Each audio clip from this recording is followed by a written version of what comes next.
hoje nós vamos comentar sobre o anime filme Mirai no Mirai, que é um anime do ano de 2018 feito pelo estúdio Shizo. Resumindo pra vocês o que seria Mirai no Mirai, a mais grosso modo possível, é um garoto mimado e birrento que após o surgimento de uma nova criança no lar, que seria a irmã dele, ele passa a não aceitar isso de uma forma natural e começa a tentar chamar a atenção de todas as formas possíveis. Mas é claro que não é somente isso, porque se fosse só isso, seria um filme meio chato, com um roteiro meio lógico demais e idiota, e eu já teria resumido todo o filme pra vocês. Então tem muita coisa, então fica até o final que vocês vão entender um pouquinho de Mirai no Mirai e vão achar incrível, assim como eu também achei.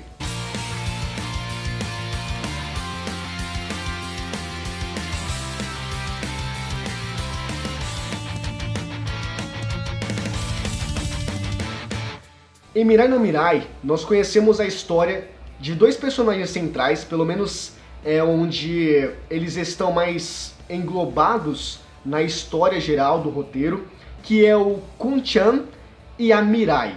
Então a gente acompanha, existem mais ou menos algumas partes que dividem a história para poder entrar num contexto geral, mas nós temos primeiramente a apresentação do Kun-chan.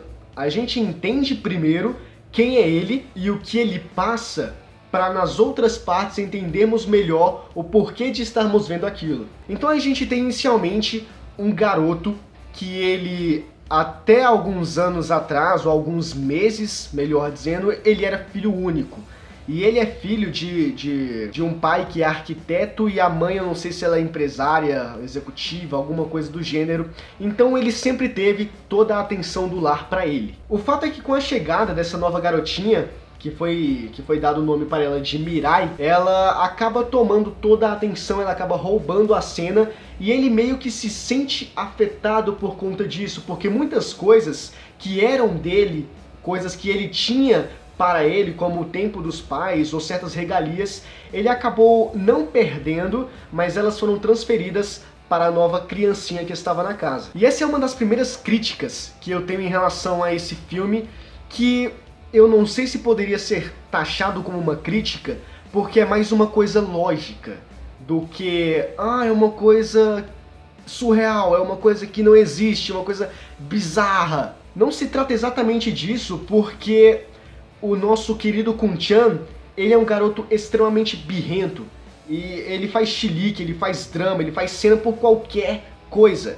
Mas isso, se você for notar todo o crescimento dele, porque ele ainda é uma criança, mas se a gente analisar a forma antes e depois da Mirai, naturalmente é um comportamento, é uma reação tecnicamente aceitável, porque ele é uma criança. E até outrora, quando não existia a Mirai, toda a atenção era devotada para ele. Então não tinha muito essa questão dele precisar de alguém, precisar de apoio, ou precisar brincar, que alguém leia uma história para ele e não tenha ninguém disponível. Ele sempre tinha.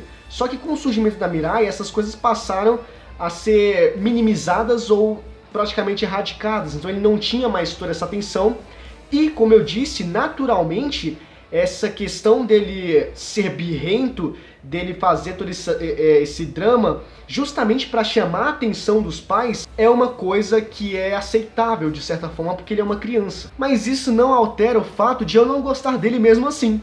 Tá bom, enfim, a gente tem essa primeira apresentação, que é o Kun-chan, nós entendemos a vida dele como é atualmente, e é aí que entra a magia de Mirai no Mirai. Primeiro momento onde as coisas, as linhas temporais, elas começam a se colidir, e é uma coisa interessante porque é um filme sobre viagem temporal, de certa forma, mas são linhas temporais que não têm interferências diretamente, sabe? Não tem modificações no futuro de ninguém, ou por exemplo, o Kun-chan, ele vai pro passado ou ele vai pro futuro e sei lá, isso gera alguma linha alternativa, não tem nada desse gênero. A viagem temporal que ele faz, certos momentos parece mais ele ir para lembranças de certas pessoas da vida dele, que eu vou comentar mais pra frente no vídeo, e ele entender um pouquinho de toda a situação, pelo menos daquele contexto, para ele trazer como ensinamento pro presente dele.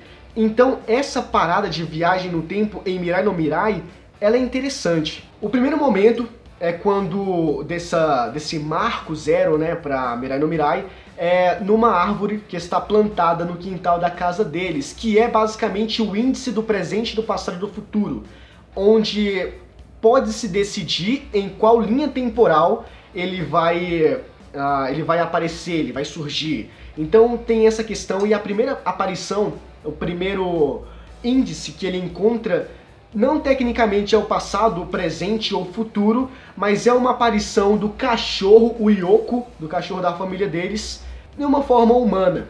Isso é interessante porque ele começa a falar, você está se sentindo meio mal, você acha que agora você está sendo ignorado, você se sente trocado, abandonado porque outra pessoa surgiu, antes você era o rei da casa e agora você é esquecido. E nós percebemos que ele estava falando exatamente dele, mais pra frente nós vemos que era o cachorro.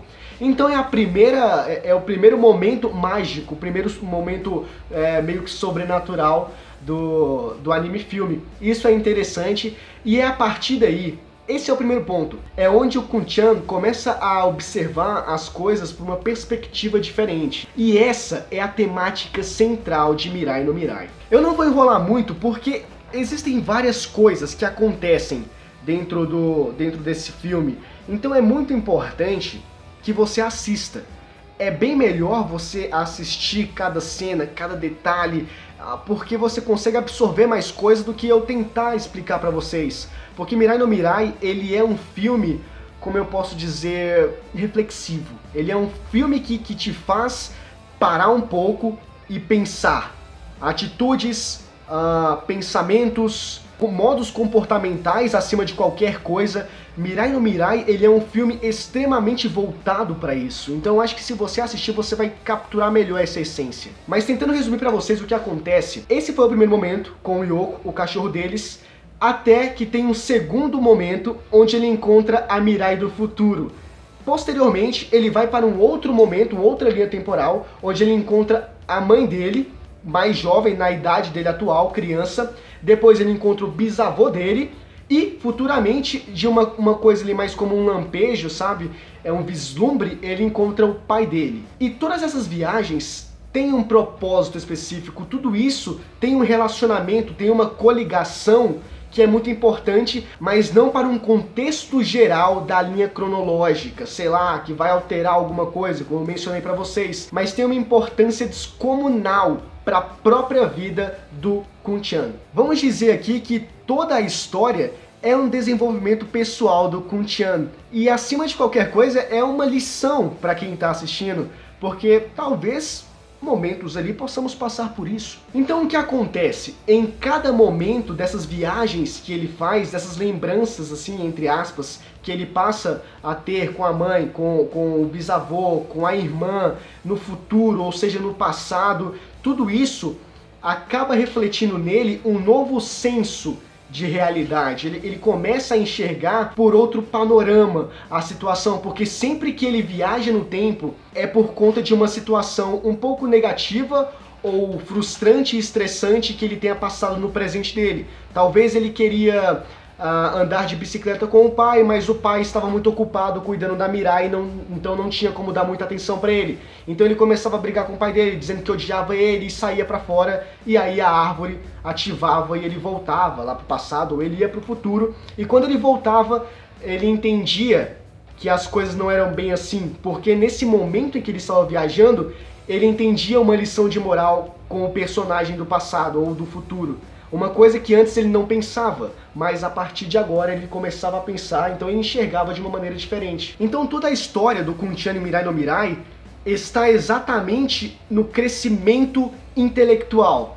É quando ele, mesmo quando criança, começa a passar por diversas situações em que ele entende que ele não é o centro das atenções, em que ele entende que ele não é o principal dessa história e que existem outras pessoas. E é por isso que eu acho que Mirai no Mirai é um grande filme, cara. É um filme do caramba e eu recomendo muito pra vocês assistirem esse filme.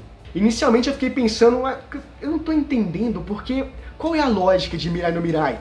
É um garoto que fica voltando e indo pro futuro o tempo todo, ganha várias experiências tecnicamente, mas quando volta pro presente não usa nada. Ele continua sendo birrento o tempo todo. Mas é quando chegou lá no finalzinho do filme, mais ou menos, que eu entendi que estas coisas, todos os acontecimentos no contexto geral da história, começaram a surtir efeito no final mesmo. Porque praticamente o filme todo, ele tem essas experiências, ele tem esses insights aí, mas ele continua o mesmo. Ele não muda a personalidade dele em momento algum. Claro que vez ou outra ali a gente percebia, ó, o garoto tá aprendendo, talvez, não sei, tá aprendendo. Mas bastava só uma cena posterior pra gente ver que não tava aprendendo nada, entendeu? Ele continuava do mesmo jeito. Até que no final, ele conseguiu perceber que tinha certas diferenças. Fora o momento em que ele viu a ele mesmo no futuro, mas isso foi tão rápido que a gente não conseguiu notar muita coisa. Mas um detalhe muito interessante é que ele tinha um jeito meio despretensioso, o Kun-chan do futuro. Ele tinha um jeito meio despojado e meio nem aí pra vida. E talvez isso refletisse um pouco da natureza do presente dele, de tudo que ele fazia antes, acabou surtindo esse reflexo no futuro dele. Talvez esse não seja o Kun-chan dessa nova realidade após ter aprendido tudo isso e mudado de certa forma. Não sei, ou talvez uma coisa não tenha nada a ver com a outra e eu só tô viajando. Então, Mirai no Mirai é isso. Eu acho que, como eu disse pra vocês, é bem mais interessante vocês assistirem por conta própria, vão achar bem mais legal. Esse foi o vídeo de hoje. Se vocês gostaram, peço que deixem o seu like, é muito importante. Se inscreva no canal, é de graça. Ative o sininho das notificações para você ficar por dentro de tudo que eu enviar. Na descrição tem o link para o nosso perfil no Instagram. Geralmente estou sempre avisando quando tem vídeo novo, ou postando algumas coisas interessantes por lá, beleza? Acompanha, quer deixar a indicação aqui, tem a comunidade que vez ou outra eu pergunto o que vocês querem ver. Aqui nos comentários também vocês podem deixar sugestões, como deixaram no último vídeo, e é muita sugestão, então eu vou tentar pegar aos poucos, tá bom? Calma, eu vou fazer, tá bom? E é isso aí, eu conto muito com o vosso apoio, a gente se vê no próximo vídeo, é nóis, valeu, falou e tchau! Dá like!